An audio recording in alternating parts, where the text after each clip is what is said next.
Nous sommes samedi 25 janvier.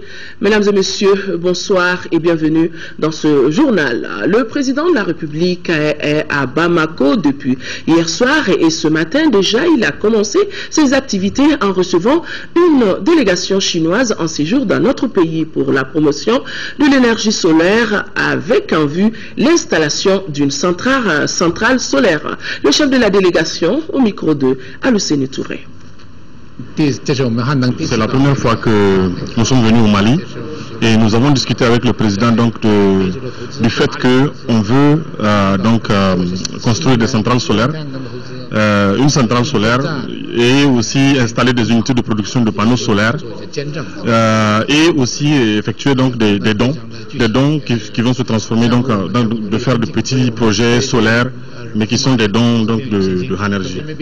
Donc c'est grosso modo ça. Et puis en plus, le fait d'être là avec Excellence Monsieur l'ambassadeur, ensemble, nous avons beaucoup de confiance à faire quelque chose au Mali. Après un mois, une équipe va revenir, suivre ce qui va se passer après. Je vous le disais, le Mali et le Qatar décident de l'ouverture de représentations diplomatiques à Bamako et à Doha. La première grande commission mixte de coopération Mali-Qatar se tiendra dans notre capitale et le mois d'avril a été retenu pour ce faire.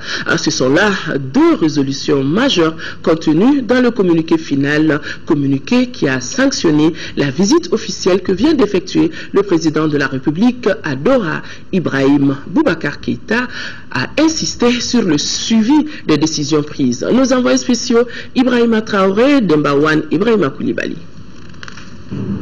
Cette visite officielle du président de la République à Doha a permis aux deux pays de passer en revue leurs relations bilatérales et cela dans tous les domaines. Au plan politique, les autorités maliennes ont expliqué à la partie qatari l'évolution sociopolitique au Mali.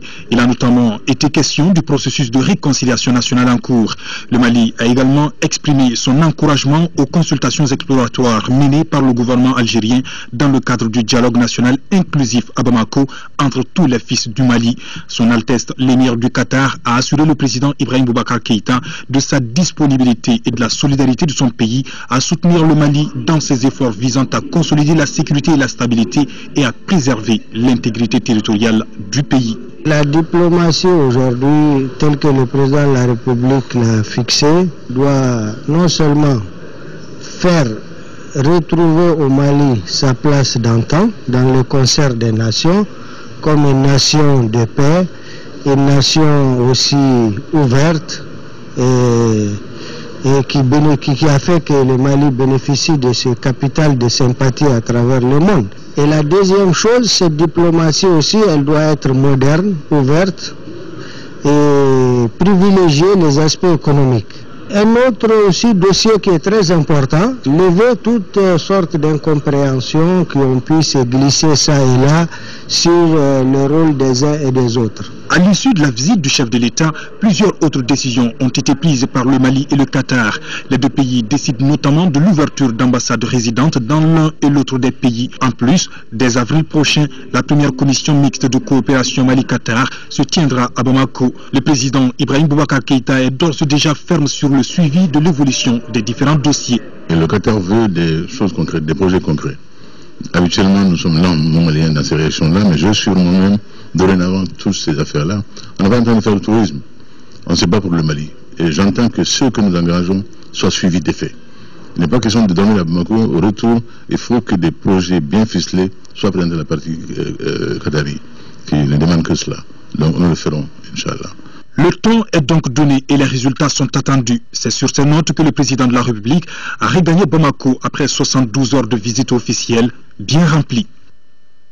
Plusieurs membres du gouvernement ont accompagné le chef de l'État à Doha. Ils ont à leur tour eu des entretiens séparés avec leur homologue qatari. Ces échanges ont couvert un large éventail des secteurs clés de développement. Nous retrouvons nos envoyés spéciaux. Un séjour sans répit pour les ministres qui ont effectué le déplacement avec le président de la République à Doha. Chacun dans son domaine a eu des séances de travail avec son homologue qatari et avec plusieurs autres partenaires. Les entretiens ont surtout porté sur les volets politiques, sécuritaires, économiques et humanitaires. Le but était de parvenir à des propositions concrètes pour enclencher entre les deux pays un véritable partenariat fécond et durable. Au finish, la moisson semble être très bonne. Nous partons de Doha avec une proposition concrète, celle de mettre en place 2 centres de formation professionnelle, dont un centre de formation au métier de la mode à Bamako et un centre de formation aux métiers artisanaux au niveau de Tombouctou. C'est acquis. En même temps, après quelques échanges avec le Qatar que nous allons faire dans les semaines à venir, nous avons aussi acquis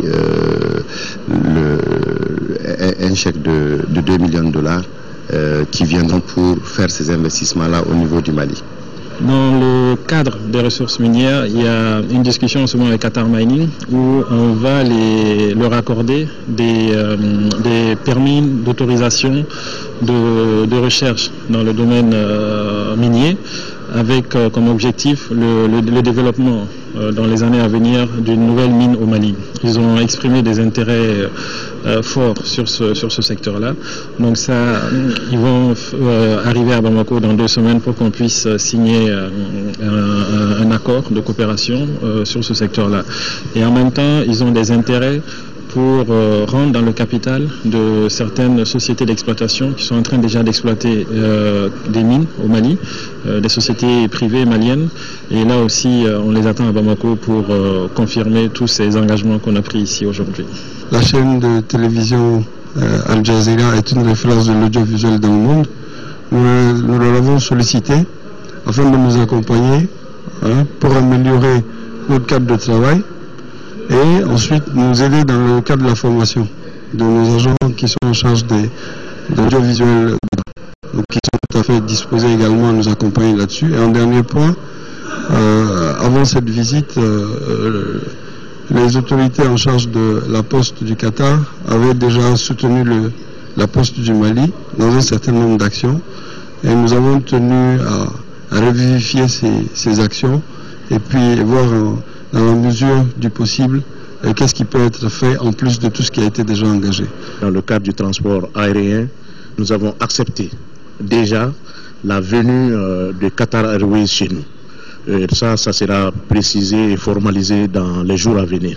Comme transport terrestre, il y a le projet de l'aménagement du port d'Ambididi, qui est un port fluvial dont nous ambitionnons de faire un port multimodal. La partie qatari a eu une attention particulière par rapport à ce projet. La partie qatari s'est montrée très intéressée à avoir signé entre le Mali et le Qatar une coopération de travail qui se traduira par la possibilité pour la main-d'œuvre malienne de venir travailler au Qatar, se conformant aux règles et aux principes qui président à la bonne gestion des ressources humaines et du travail par l'État moderne.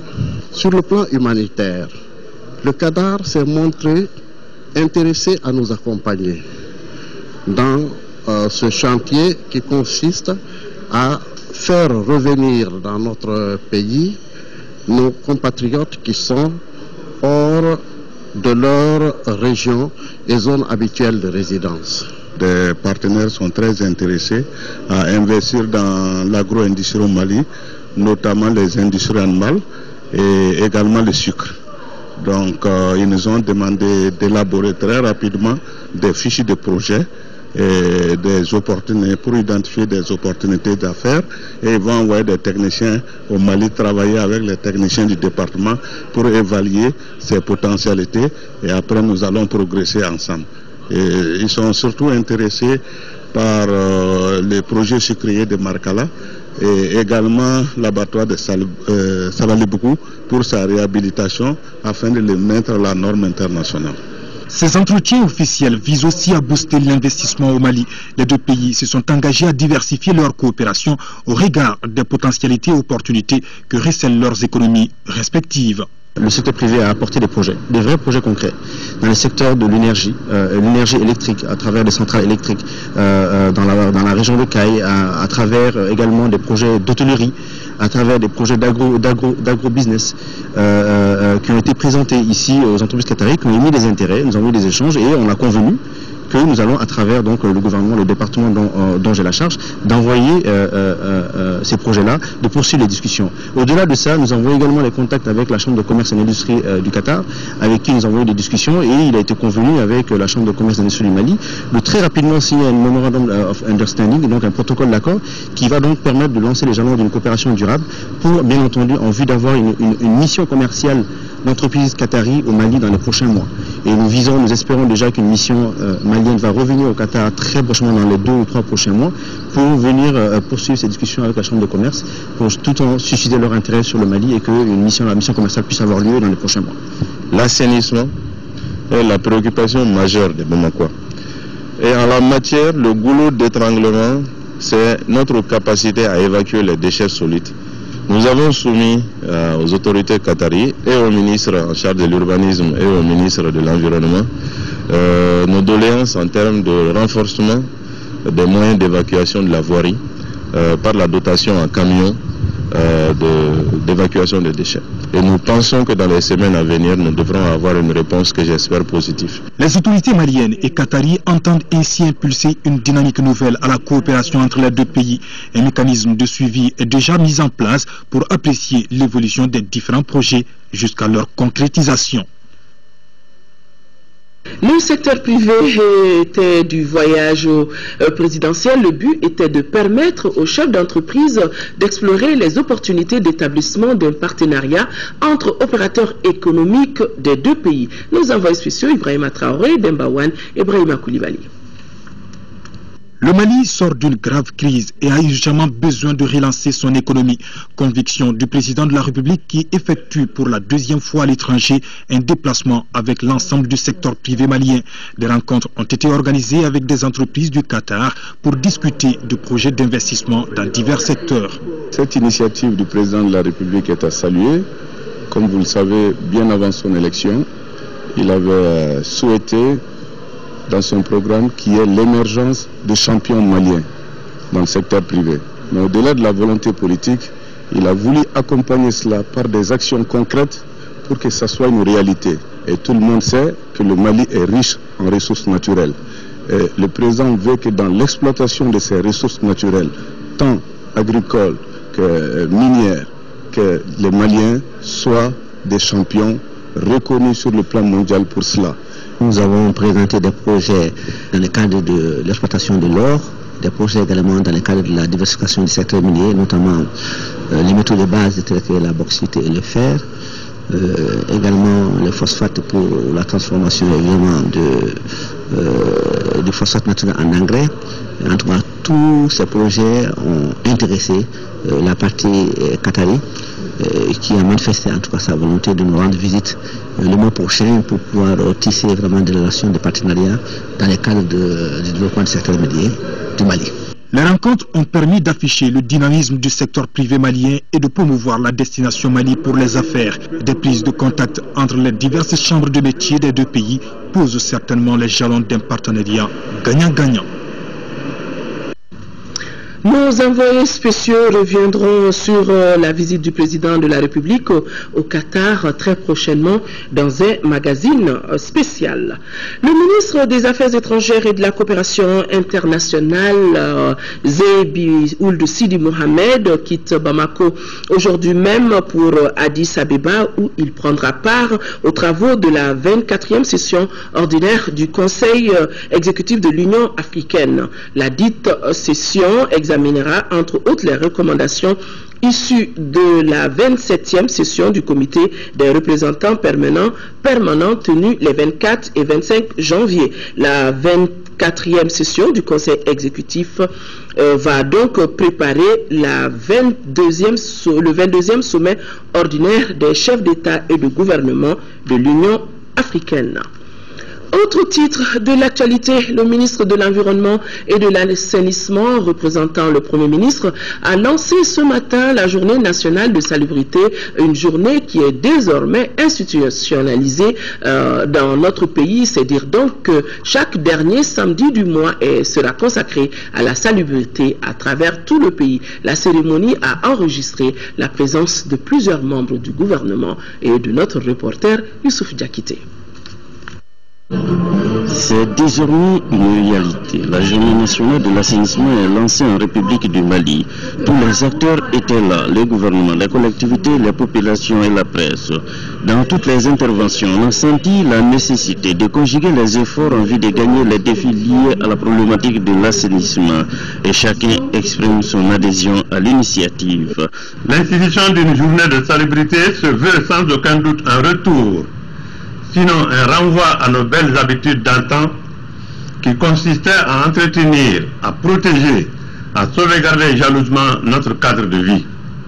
Pour gagner définitivement les combats contre les ordures, il faut disposer de moyens adéquats pour la collecte, le transport et même la transformation.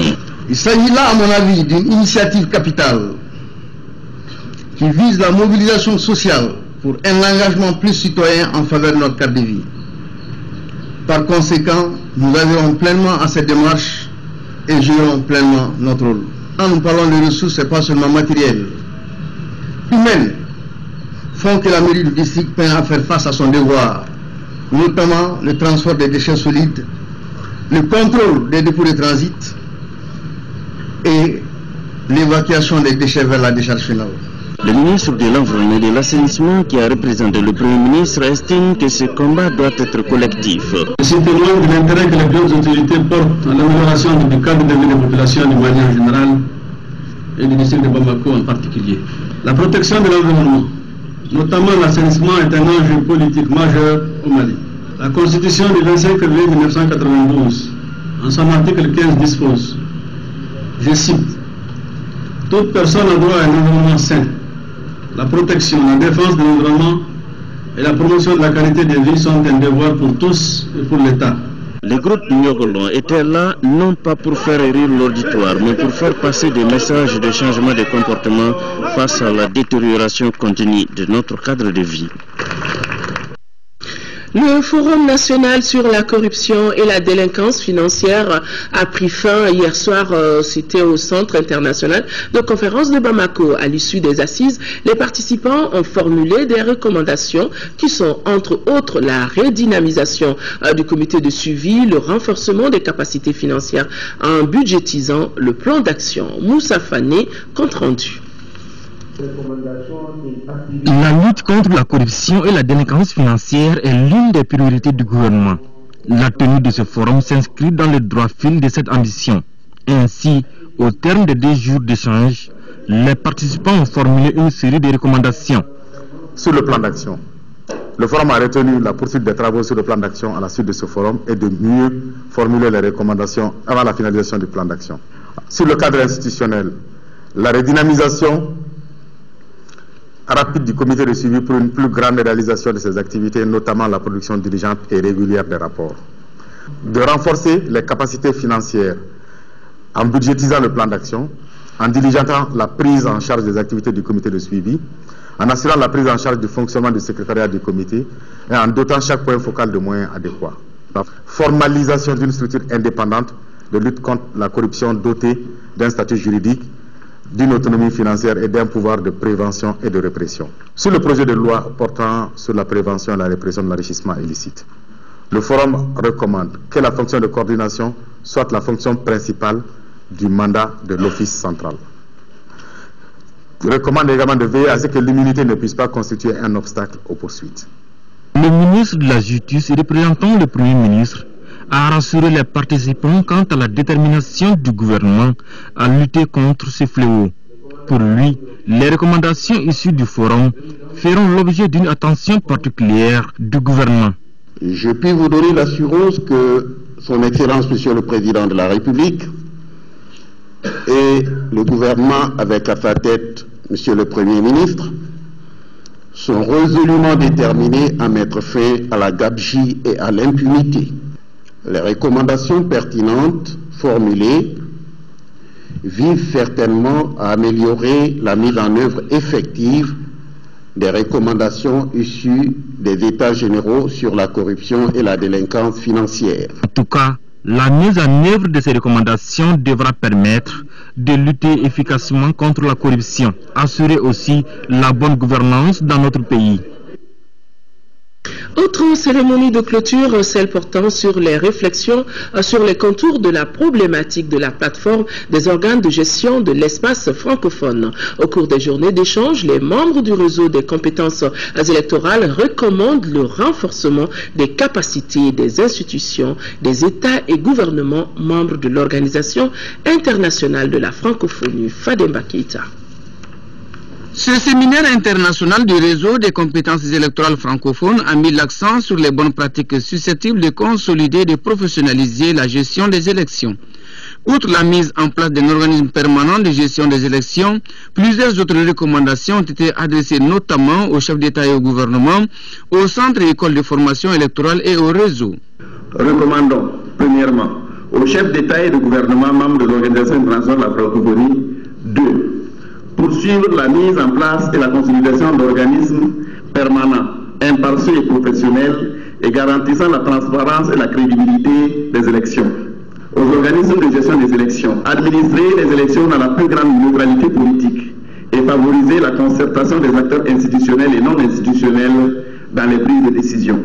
La tenue de ces assises a été possible grâce à l'appui des autorités maliennes et de l'Organisation internationale de la francophonie. En dépit de nos différences au plan institutionnel, car il y en a, ces 3 journées de débats intenses ont renforcé ma conviction selon laquelle toutes les jeunes démocraties ont les mêmes préoccupations à quelque chose près. Partout dans notre pays, il existe cette volonté politique, surtout quand il s'agit des élections, de prendre le maximum de garanties pour poursuivre notre processus démocratique en minimisant les dérapages constatés au lendemain de l'avènement du multipartisme dans certains de nos États.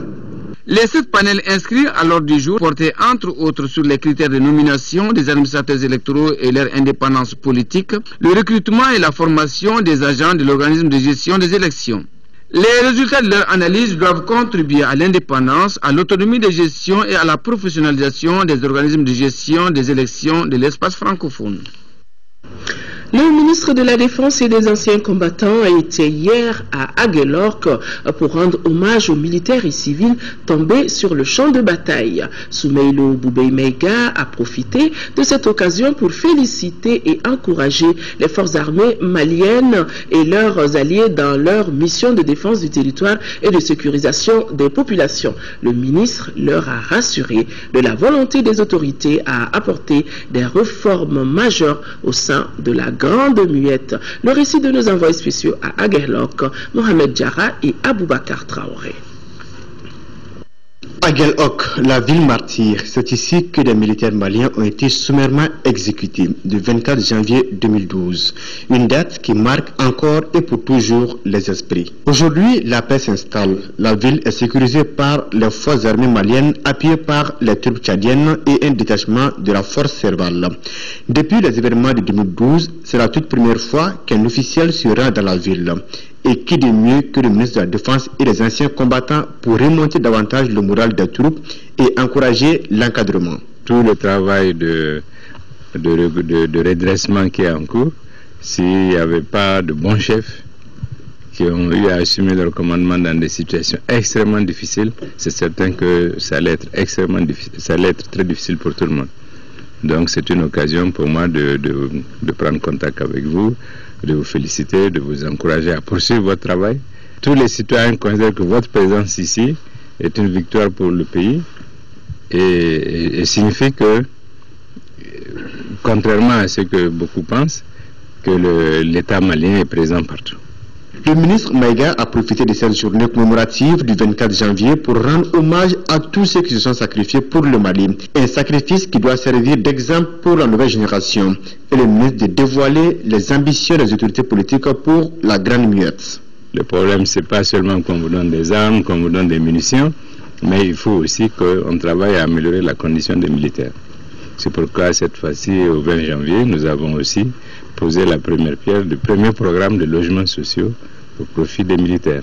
Et nous allons continuer dans toutes les régions à faire la même chose.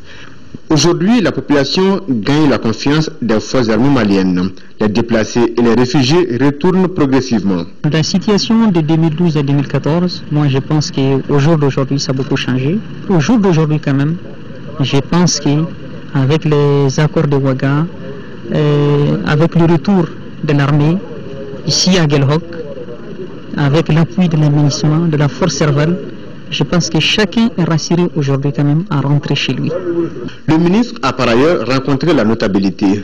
Les besoins de celle-ci ont pour nom le rétablissement des réseaux téléphoniques, la réouverture des classes et l'accès aux soins de santé, toutes choses indispensables pour le développement. Une bonne nouvelle pour les petites et moyennes entreprises et industries maliennes. La Banque d'investissement et de développement de la CEDEAO BIDC vient de signer avec la Banque malienne de solidarité BMS une convention de financement à hauteur de 5 milliards de francs CFA. Et cette convention a été signée au siège de la BIDC à Lomé, suivant la cérémonie de signature avec Garibou Pérou. 5 milliards de francs CFA, c'est le montant de la ligne de crédit accordée par la Banque d'investissement et de développement de la CEDEAO BIDC à la Banque malienne de solidarité BMS. Ces 5 milliards ont été accordés à la BMS pour accompagner essentiellement les petites et moyennes entreprises et industries. La cérémonie qui nous réunit ce jour revêt à nos yeux une triple signification. D'abord, elle consacre le renforcement des liens entre la BIDC et la Banque malienne de solidarité.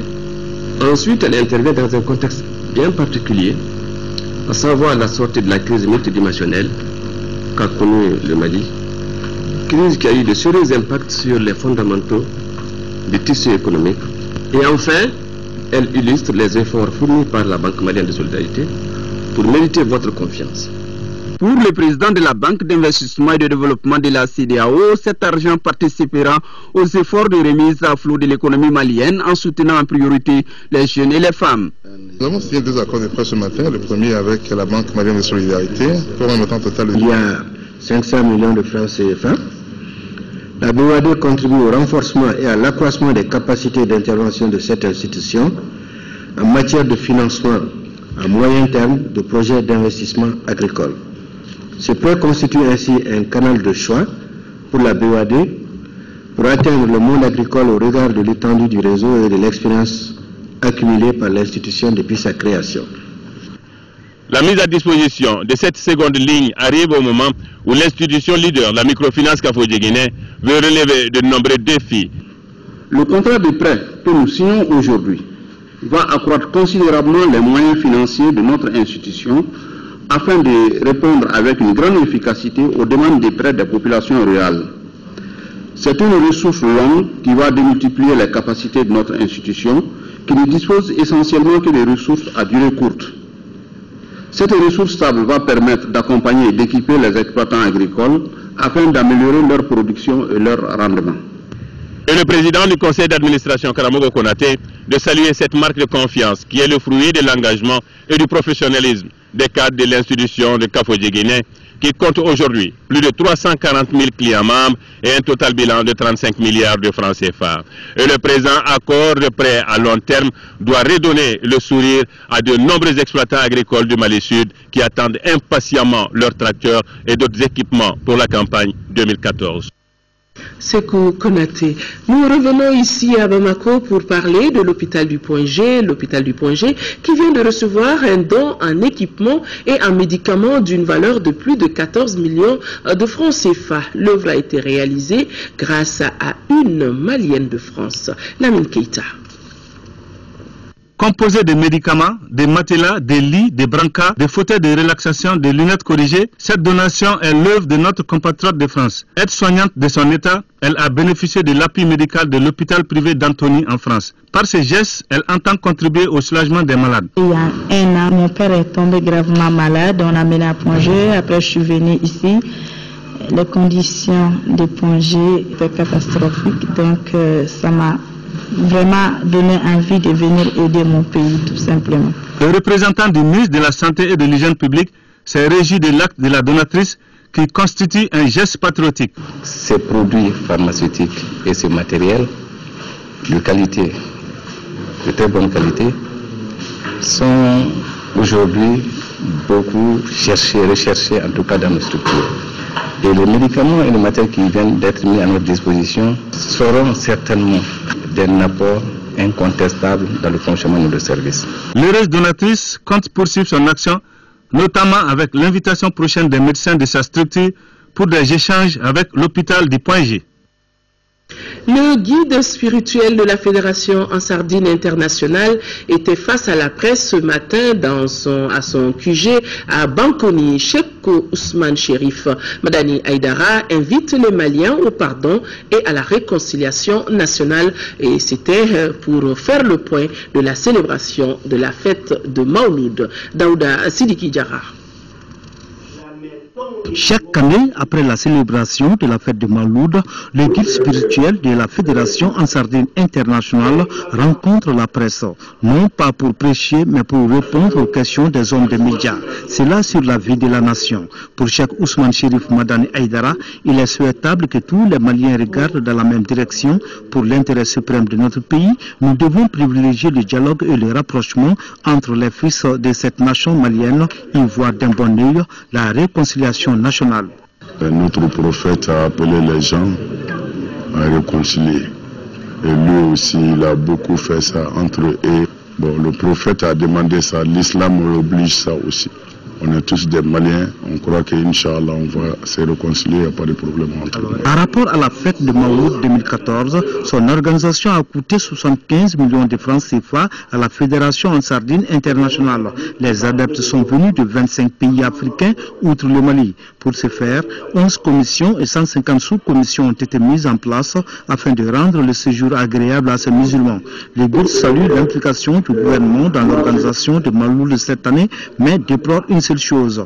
Le stade 26 mars n'a pas pu contenir les gens. Sauf ça, vraiment, tout s'est passé bien. Dieu merci, alhamdoulilah. Pour le bien-être du Mali, la Fédération Ansardine Internationale sera toujours avec les autorités pour les actions qu'elles vont entreprendre, à laisser entendre le leader de Ansardine Internationale. Améliorer les conditions de vie et d'études des universitaires à travers de bonnes prestations au Centre national des œuvres universitaires, c'est la volonté de son conseil d'administration qui a tenu sa 7e session ordinaire ici à Bamako. À en croire les administrateurs, la présente session se tient à une période de renaissance pour le CENU qui est à l'œuvre pour l'application des nouvelles orientations. Mamourou Sidibé, compte rendu. Les administrateurs de cette 7e session ordinaire du Centre national des œuvres universitaires ont réservé au programme qui leur est soumis des analyses et critiques. Ceci pour permettre au CENU d'améliorer la qualité de ses prestations pour le grand bonheur des étudiants. C'est ainsi que les administrateurs ont évalué le rapport d'activité, le rapport financier 2013 avant d'examiner et adopter le programme d'activité et le projet de budget 2014. Nous avons en fait pour le budget provisionnel de 2014 une somme de 26 milliards, environ 187 millions. Et ça représente un peu plus de 0,44% du budget précédent. Ce budget est essentiellement consacré au paiement des allocations de bourse, d'accord, au trousseau, mais également à l'amélioration des conditions de vie des étudiants. Et comme c'est d'ailleurs le principal objectif du CENU, d'accord. Donc le reste va à la construction des cités, au transport des étudiants, à la réhabilitation des dortoirs et également aux activités culturelles sportives, mais aussi à l'assistance médicale. Le secrétaire général du ministère de l'Enseignement supérieur et de la Recherche scientifique a salué les efforts déjà déployés par le CENU. Il s'agit entre autres de la mise en place des ligues régionales, de la participation du Mali à la 27e universiade d'été des Jeux universitaires en Russie, de la bancarisation à grande échelle et de l'ouverture du centre régional de Ségou. Le syndicat libre et démocratique de l'enseignement fondamental a tenu son 4e congrès ordinaire, c'était au lycée technique de Bamako. Au centre des travaux, l'examen du rapport moral du bureau exécutif sortant et la mise en place de nouveaux organismes, de nouveaux organes dirigeants du syndicat. Nando Dambélé. Ce 4e congrès qui se tient dans un contexte particulier sort le syndicat libre et démocratique de l'enseignement fondamental SILDEF du plus long mandat qui a connu un bureau syndical. Le secrétaire général par intérim Mohamed Fofana a saisi l'occasion pour se féliciter des bons rapports entre son syndicat et le ministère de l'Éducation nationale. Le bureau exécutif national du SILDEF apprécie très sincèrement la qualité de nos rapports. Rapport empreint de courtoisie, de disponibilité, d'écoute mutuelle dans le respect de nos identités et de nos natures propres. Pour sa part, le chef de cabinet du ministre de l'Éducation nationale a réitéré l'intérêt qu'accorde son département à l'événement. Le département de l'Éducation accorde un grand intérêt à ce congrès, car c'est le moment le plus important dans la vie d'un syndicat. Nous profitons de cette occasion pour remercier tous les syndicats pour leur compréhension et leur aide précieuse pendant la crise que notre pays a connue. Pendant les 2 jours de travaux, les congressistes vont examiner le rapport moral et financier du bureau sortant avant de procéder au renouvellement des organes dirigeants que sont le bureau exécutif national et la commission nationale de contrôle. Des unités de production d'huile de végétal pure de Jatropha pour 90 millions de francs CFA au profit des communes de Yorosso et Kouri en 3e région. Une initiative du groupe Énergie Renouvelable, Environnement et Solidarité pour promouvoir l'offre de services énergétiques de proximité à base de biocarburants. Sikasso, nous retrouvons Daouda Djakité. Les 2 unités qui viennent d'être mises à la disposition des communes de Kouri et de Yorosso comprennent chacune un magasin de stockage de graines de Jatropha, d'une salle de presse équipée de machines et d'un laboratoire d'analyse des produits finis. Une initiative du groupe Énergie Renouvelable, Environnement et Solidarité GRS pour promouvoir l'offre de services énergétiques en milieu rural par le développement de la filière de l'agrocarburant de proximité. On sait aujourd'hui qu'un certain nombre de moulins ferment parce que le gasoil est trop cher. Et donc, on veut combattre cette tendance inéluctable à l'augmentation du coût du pétrole en proposant des solutions alternatives. D'une capacité de transformation de 800 kg jour et par unité, les infrastructures auront coûté 90 millions de francs CFA financés par l'Union européenne. Les contraintes énergétiques, que ce soit pour raison de coût du kilowattheure, mais que ce soit aussi tout simplement pour la non-disponibilité du service, sont des freins au développement économique.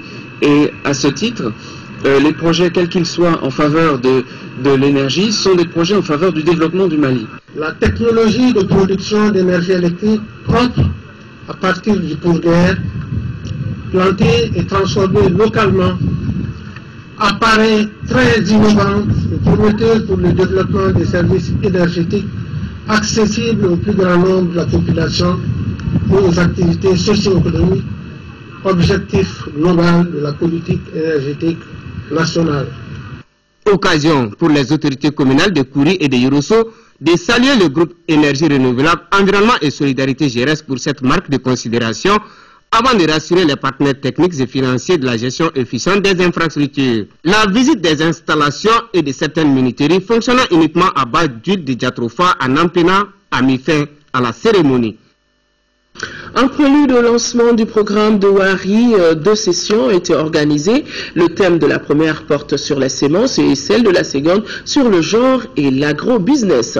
Étudiants, chercheurs et producteurs ont pris part à ces différentes rencontres. Envoyés spéciaux, Garibou Pérou et Adama Djakité. Pour faire une bonne production, il faut des semences de qualité, de la bonne terre, de l'eau, mais aussi des ressources humaines bien formées. Le contrôle de qualité des semences porte sur les aspects de l'éligibilité de la variété, les conditions d'installation, la variété végétale et l'état sanitaire de la culture. Nous travaillons en Afrique et en Asie. Vous savez, en Inde, on a pu mettre en place 200 agro-business et nous voulons faire la même chose en Afrique. Le programme que nous on va mettre en place, parce que les étudiants ont pensé ensemble avant que chacun ne fasse seul à part. Donc on a essayé, comme nous sommes le nombre de 10 ici, nous allons essayer de faire une sorte de coopérative entre étudiants et essayer de s'aider pour au moins mettre en place une entreprise de production de semences dans à peu près 4 à 5 semences et 5 sortes de cultures. La relation genre et agrobusiness reste toujours un sujet complexe, surtout en milieu rural. En dépit de cela, les femmes réalisent au moins la moitié des travaux champêtres, se trouvent marginalisées selon les conférenciers, marginalisées par l'accès à la terre, à l'équipement et au financement. On parle d'agro-business dans la répartition des biens, notamment entre les différentes catégories sociales. Je trouve que l'agro-business doit s'intéresser à toutes les catégories sociales afin que chacun puisse avoir un gain. Le lancement de ce projet a une dimension environnementale exceptionnelle.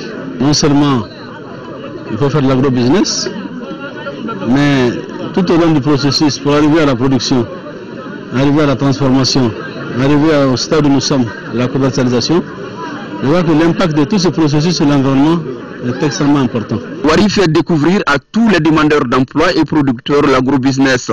Puisque l'accompagnement et l'expertise existent déjà, c'est donc l'occasion pour tous de mettre en place des entreprises pour profiter de l'énorme potentialité de nos ressources naturelles. En 5e région, 120 millions de francs CFA, 120 millions de francs CFA, c'est le coût du matériel informatique mis à la disposition de l'administration et collectivité de la région de Mopti par l'agence luxembourgeoise pour la coopération au développement. Cet appui s'inscrit dans le cadre du projet de soutien rapide au retour de l'administration et des services sociaux dans les zones post-crise des régions du Nord. Yacouba Meiga. Ce matériel informatique est composé de 33 ordinateurs, 2 photocopieuses, 6 imprimantes robustes et 10 imprimantes scanners d'une valeur de 120 millions de francs CFA financés par l'Union européenne. Il est destiné à certains services administratifs et certaines collectivités des cercles de Tenenkou, Yuaru et Douanza touchés directement par la crise passée. Au niveau de la coopération luxembourgeoise, déjà, nous sommes en train de réfléchir sur la possibilité d'aller vers une seconde phase de ce projet. Et cette réflexion, nous allons l'engager avec tous les bénéficiaires et toutes les autorités au niveau des zones post-conflit. Au niveau de Mopti, nous avons distribué des kits administratifs, des fournitures de bureaux dans les SEC de Mopti.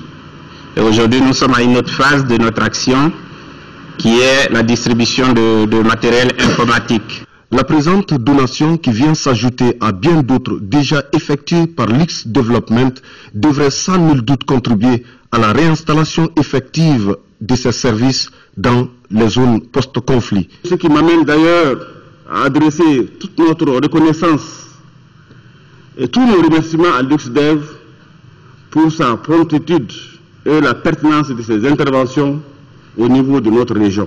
Dans la région de Mopti, ce sont 19 communes qui sont aujourd'hui appuyées par l'agence luxembourgeoise pour la coopération au développement. En première région, à Caille, le commissaire de police du 1er arrondissement vient de démanteler un réseau de bandits qualifiés dans le vol de moto Jakarta. Tout s'est passé dans la nuit du 14 au 15 janvier dernier, quand l'un des voleurs traversait le pont de Caille pour partir à Bamako avec une moto volée. Nous retrouvons Mahamadou Aliou Bari. Dans la nuit du 14 au 15 janvier 2014, les éléments du commissariat de police du 1er arrondissement de Caille ont arrêté un motocycliste au rond-point du pont de Caille. Après vérification, il s'est avéré que l'individu circulait sur une moto Jakarta volée. Conduit au commissariat de police, il a reconnu le fait et dénoncé les autres membres du réseau qui viennent voler les motos à Caille pour aller les vendre à Bamako. Au cours de son interrogatoire, il a reconnu avoir volé la dite moto et a ajouté que ses co-auteurs au nombre de 3 sont en route sur Bamako. Le procureur de la République a été informé des faits et une mission a été levée qui a interpellé le nommé Souleymane Keita à Djidjemi. C'est dans son interrogatoire a déclaré que les résidents au nombre de 3 sont à Bamako. parmi lesquels un à Nimakoro et les 2 autres à Kalamankoro. Le directeur régional de la police par intérim a remercié les policiers de Kay et Bamako ainsi que l'autorité judiciaire qui ont permis de mettre hors d'état de nuire ces voleurs de moto Jakarta. Nos éléments ont fait preuve de courage et d'efficacité pour venir à bout de ces malfrats. Et à lieu de souligner la collaboration entre les forces, le directeur général de la police a donné des instructions. Nous avons reçu l'appui des collègues de Bamako, notamment le commissariat de police de Kapsi, du 4e arrondissement et du 11e arrondissement. Les opérations ont été bien menées. Il y a eu également l'accompagnement des autorités judiciaires, le procureur de Kay et le procureur de Bamako, vraiment, pour mener à bien la mission. Les 2 voleurs et les 3 receleurs qui avaient 9 motos Jakarta volées méditent sur leur sort à la prison centrale de Kay.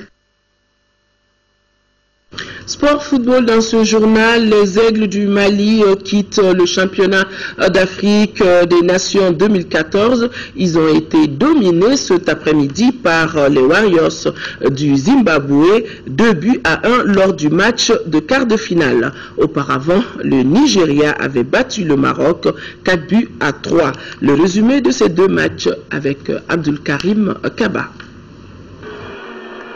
La course des Aigles du Mali au CHAN Afrique du Sud 2014 s'arrête en quart de finale.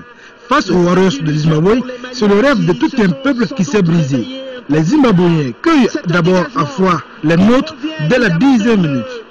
Les Maliens, qui n'arrivent pas à jouer leur jeu, courent derrière le ballon jusqu'à la pause. D'ailleurs, n'eût été quelques parades d'Ismaïla Diakité, le score aurait pu être plus grave. En seconde période, les Warriors ne donnent pas du temps aux Aigles de réagir. 55e minute, Marachi double la mise pour le Zimbabwe. Les Maliens méconnaissables n'arrivent pas à trouver le rythme habituel. À 2 minutes de la fin, Hamidou Snayo réduit le score pour le Mali. On en restera là, 2-1 pour le Zimbabwe, qui se qualifie ainsi pour la demi-finale. Auparavant, c'est le Nigeria qui a accédé aux demi-finales, aux dépens du Maroc. Dans cette rencontre, chaque équipe a eu sa mi-temps. Le Maroc remporte la première partie avec 3 buts. En seconde période, le Nigeria a su trouver les ressources nécessaires pour remonter ces 3 buts et s'imposer au cours des prolongations en inscrivant un 4e but. Score final 4-3 pour le Nigeria. Nigeria-Maroc, un véritable festival de buts et de retournement de situation. Les 2 autres quarts de finale auront lieu ce dimanche avec Ghana-RD Congo à 15h et à 18h30 Gabon-Libye. Fin de course donc pour nos représentants qui n'ont pas démérité. Actu Hebdo de ce dimanche reçoit comme invité le ministre du Plan et de la Prospective, Cheikhna Seydi Hamadi Jawara, le général Chiaka Sangaré, président du réseau des compétences électorales francophones, et Karl Bamber, qui est président fondateur de l'association des enfants du village de Nemeko. Demain, dimanche, Actu Hebdo à partir de midi avec Ibrahima Djambélé et toute son équipe. Voilà, mesdames et messieurs, c'est donc tout pour ce journal. Merci de l'avoir suivi, journal qui a été